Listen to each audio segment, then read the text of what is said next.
안녕하세요. 차쟁이 진재형입니다. 보이차 차쟁이가 묻고 답하다 그 세 번째 시간으로 악태 발효가 뭔가요에 대해서 알아보도록 하겠습니다. 이번 영상은 세 번째 영상인데요. 이전에 첫 번째 영상에서는 살청, 효소, 자동사나 후발효가 뭔지에 대해서 자세히 알아봤고요. 보이차 차쟁이가 묻고 답하다 그 두 번째 영상에서는 보이차가 뭔가요? 보이차의 정의, 그 다음에 세척 모차의 제조 공정이 어떤지에 대해서 자세하게 알아보았습니다. 자, 오늘은 악태 발효가 뭔가요에 대해서 자세하게 알아보는 시간을 가지도록 하겠습니다. 오른쪽에 보이숙차가 보입니다. 이 보이숙차를 만드는 제조 공정 중에 가장 핵심 공정이죠. 그 핵심 공정인 악태 발효. 사실은 우리가 후발효라고 얘기하는데, 후발효라고 하면은 그 이전 영상에서도 얘기했듯이 약간 혼란이 있을 것 같아서 제가 악태 발효라는 표현을 쓰도록 하겠습니다. 자, 보이차의 제조 공정에 대해서 다시 한번 얘기를 해볼까요? 보이차는 우리가 산차와 숙차로 나누고, 그 다음에 그 숙차에서는 우리가 후발효라는 공정이 들어가는데, 자, 보이차 숙차는 우리가 산차와 기납차로 나누거든요. 그래서 그 후발효를 하는 방법이 그 산차 상태에서 이렇게 후발효를 할 수도 있고요. 또 사실은 제가 보지는 못했습니다만은 원론적으로는 정압 성형한 다음에 건조한 다음에 후발효를 할 수 있고 그렇습니다. 근데 대부분의 경우에는 세척 모차를 후발효하는 경우죠. 자, 그 경우를 우리가 자세하게 알아보는 시간을 가지도록 하겠습니다. 자, 악태 발효 공정이 뭔가요? 한번 단계별로 한번 가보죠. 먼저 원료가 필요하겠죠. 그 원료를 쇠청차 또는 쇠청모차라고 하는 거죠. 벌써 바짝 건조가 된 그런 상태이고요. 악태를 시작하게 됩니다. 그래서 이 악이라는 게 뭐냐면은 물을 뿌린다는 얘기거든요. 그래서 우리가 네이버 한자 사진에 본다면 이 악자는 젖다, 물에 배어 축축하게 되다, 그리고 적시다 이런 의미가 있는데요. 이 의미가 뭘까요? 이 의미는 우리가 미생물이 자라기 위해서는 물이 필요한 거죠. 수분 함량을 올려야 되는 거죠. 정확하게 표현한다면 미생물을 자라게 하기 위해서 수분 활성도를 올려야 됩니다. 그래서 미생물이 자랄 수 있는 조건을 만들어 줘야 되는 거죠. 이게 제가 바이두에서 사진을 가져왔는데요. 아마 그 건차 중량의 한 30% 내외로 물을 뿌려준다라고 이렇게 얘기하고 있습니다. 그 다음에 악퇴 중에 이제 퇴를 해야 되는 거죠. 퇴는 쌓아놓는다는 얘기죠. 쌓아놓는다는 얘기인데 왜 쌓아놓을까요? 쌓아놓음으로써 미생물이 성장할 수 있는 온도와 습도 조건을 만들어주고, 그리고 사실은 이 악퇴 과정에 미생물만 작용을 하는 것이 아니고 자동산화도 일어나거든요. 그 자동산화가 일어날 수 있는 조건도 만들어줘야 됩니다. 그래서 이렇게 쌓아놓는 방법은 여러 가지가 있는데, 제일 왼쪽에 여기 보시면은 시멘트 바닥 발효라고 얘기하고요. 시멘트 바닥 위에 바로 이렇게 쌓아놓는. 그래서 이 경우에는 대략적으로 한 8톤에서 또는 한 12톤 정도 엄청나게 대량으로 하는 경우가 대부분이고요. 최근에는 조금 소량으로 하기 위해서 이런 식으로 스테인리스 통을 만들기도 하고, 또 이런 나무 통에 하기도 하고, 또 이렇게 죽광 발효를 해가지고 대나무 광주리를 만들기도 합니다. 그래서 좀 양을 아까 한 10톤 가까이 얘기했잖아요. 이런 경우에는 한 몇백 킬로, 500kg 정도나 그렇게도 발효를 할 수 있도록 하고 있기도 합니다. 물을 뿌리고 또 쌓아 놓음으로써 고발효 현상 자체가 일어나야 되는데요. 그러면서 우리가 세척모차에서 다양한 성분들의 변화가 일어나야 됩니다. 시간은 대략적으로 한 40일에서 60일 정도 걸리죠. 공정을 잘 조정함으로써 이것보다 덜 걸리기도 하기도 한다고 합니다. 자, 아까 설명했듯이 여기에서 일어나는 반응은 크게 두 가지입니다. 우리가 익히 알고 있는 미생물 정식에 의한 발효, 이거는 말 그대로 발효인 거죠. 그리고 두 번째로는 온도와 습도 조건이 높음으로 인해서 일어나는 자동산화, 이 두 가지가 같이 일어난다고 얘기해야 합니다. 질표지 상품 보이차에 대한 그 국가 표준에 대해서 우리가 후발효가 뭐냐라고 정의를 보면요. 여기에 미생물과 효소가 작용을 하고, 또 섭열, 그 온도와 습도죠. 그죠? 중국말로 양화인데 그 우리말로 하면 산화거든요. 이 산화도 발생을 한다. 여기 보면은 자세하게 잘 돼 있죠. 미생물 정식에 의한 발효를 보겠습니다. 말 그대로 미생물이 정식되면서 많은 변화가 일어나게 되는데요. 악태 발효를 하고 있는 그 현장을 보면은 이런 식으로 사진에 볼 수 있듯이 다양한 색깔의 곰팡이 그리고 효모가 자라는 걸 알 수 있습니다. 미생물 정식에 의한 발효, 이 발효가 뭔지에 대해서 한번 자세하게 한번 알아보도록 하겠습니다. 우리가 발효라는 용어는 상당히 친숙하죠.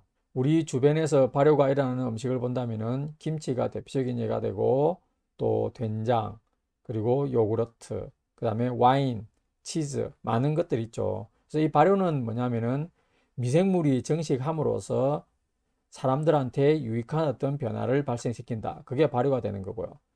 만약에 사람한테 유익하지 못한 또는 해가 되는 방향으로 만약에 변화가 진행된다면 부패라고 하는 겁니다. 자, 발효를 한번 우리가 한번 정확하게 한번 이해를 해볼게요. 사람 같은 경우에는 음식을 먹으면은 그 음식이 우리 체내로 들어와서 침 속에 있는 알파 아밀레이즈 같은 그런 효소들, 그 다음에 위산, 그 다음에 또 장에 있는 여러 가지 효소들에 의해서 음식물이 소화되고 그런 큰 분자들이 작은 분자로 쪼개진 다음에 사람 신체가 그 영양분을 흡수하게 되는 거죠. 하지만 효모나 곰팡이는 그렇게 할 수가 없죠. 그래서 걔네들이 자기가 증식하기 위해서 영양분을 섭취하는 방식은요. 아까 큰 분자, 뭐 단백질이든 탄수화물 같은 걸 쪼개야 되는데 그 쪼개는 방법을 몸속에서 할 수가 없기 때문에 체외로 효소를 분비합니다. 그래서 그걸 우리가 체외 효소, 액토 엔자임이라 그러거든요. 그래서 큰 분자들이 작은 분자로 쪼개져서 영양 성분으로 흡수할 수 있는 그런 상태가 되면은 흡수를 하고, 그러면서 자기들이 자라면서 어떤 생기는 부산물, 그런 부분들이 때로는 우리 사람들한테는 좋게 되는 거고, 예를 들어서 요구르트라면은 그게 이제 젖산이 되는 거죠. 그 젖산을 활용해서 요구르트를 만들고 또 그걸 우리가 섭취하고 그런 상황인데요. 그때 미생물이 분비하는 효소는 엄청나게 많습니다. 단백질을 분해 효소, 그 다음에 전분을 분해하는 효소, 섬유질 분해하는 효소, 여러 가지가 있고요. 그 중에 우리가 관심을 가지는 폴리페놀 옥시데이즈도 들어있죠. 이 폴리페놀 옥시데이즈는 차입에 들어있는 그 폴리페놀 옥시데이즈와 똑같습니다. 똑같은 효소니까는 작용도 똑같겠죠. 우리가 잘 알고 있는 이 카테킨에서 테아플라빈, 테아루비긴, 그 다음에 테아브라우닌으로 가는 이 변화를 갖다 발생시키는 거죠. 그래서 이 카테킨의 측면에서 본다면은 그 효소 자체, 이 폴리페놀 옥시데이즈라는 효소 자체가 차엽에서 오거나 아니면은 이 미생물이 내는 이 체외 효소에서 오거나 사실은 똑같습니다. 그래서 이때 카테킨 관점에서 본다면은 미생물 발효라는 거는 또 효소 산화인 거고요. 그리고 사실은 단백질 분해 요소, 전분 분해, 섬유질 분해 이런 대부분의 분해들은 또 다 산화입니다. 그래서 많은 부분들은 이 발효라는 부분들에 아마 많은 부분을 차지하는 어떤 반응은 산화 반응이라고 할 수 있는 거죠.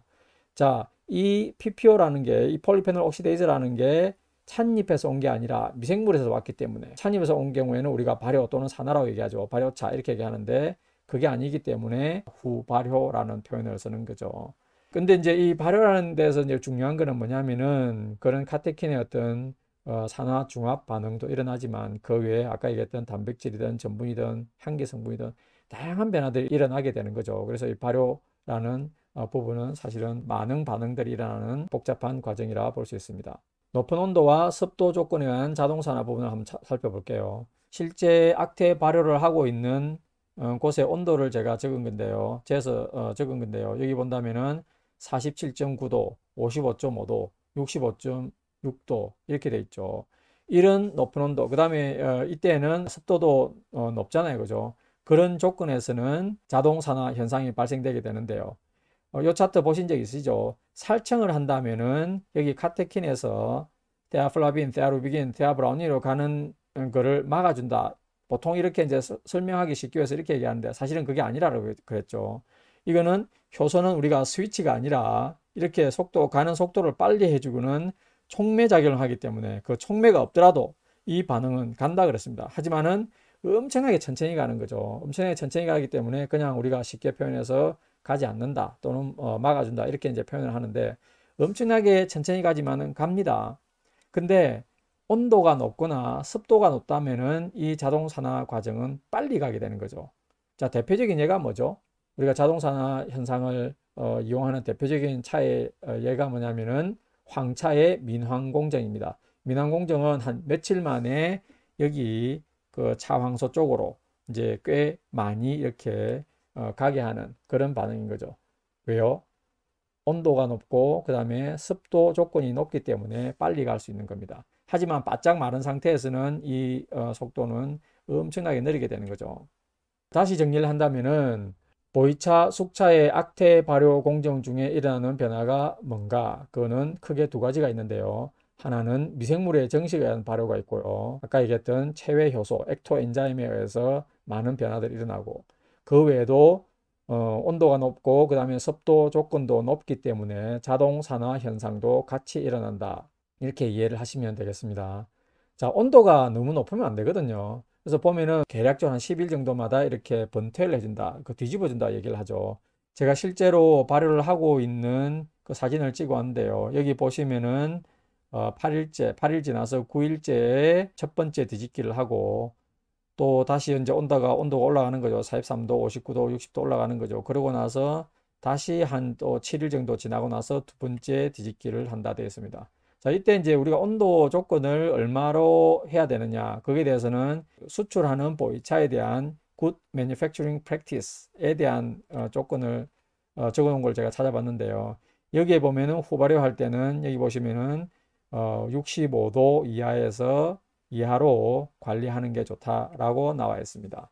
만약에 온도가 65도 이상으로 올라가게 되면은 미생물도 잘 자라지 못할 뿐더러 차 자체의 조직도 우리가 원하지 않는 방향으로 변화할 수 있기 때문에 꼭 65도 이하로 조정을 해야 됩니다. 자, 악태를 하는 실제로 하고 있는 동영상 두 개를 보고 다음으로 진행하겠습니다.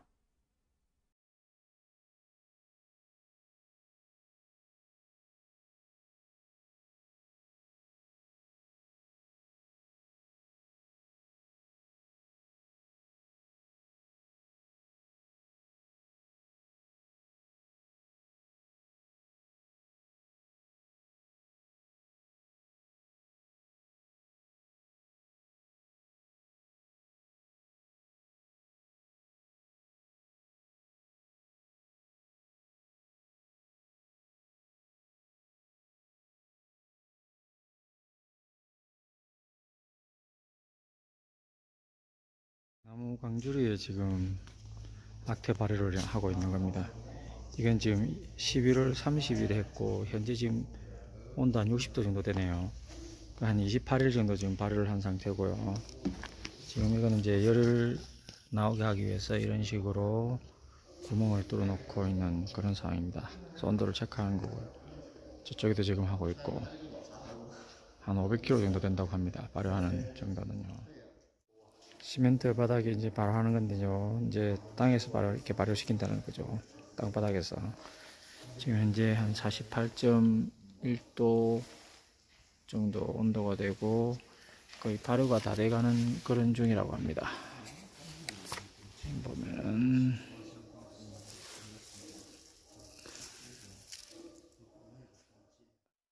자, 잘 보셨나요?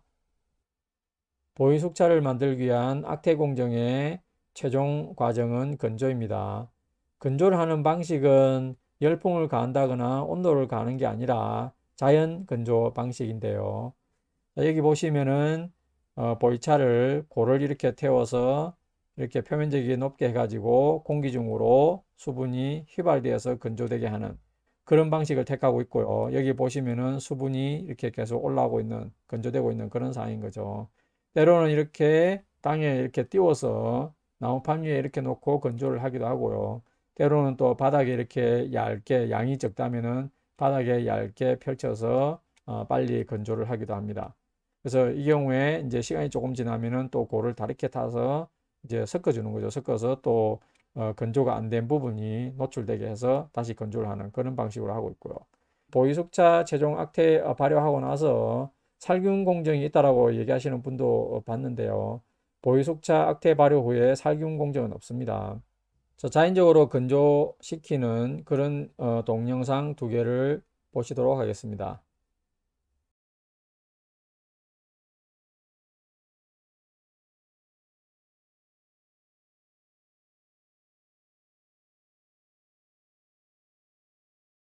건조를 이렇게 바닥에 깔아 놓고 하는데요. 한 15일 정도 건조를 시킨답니다.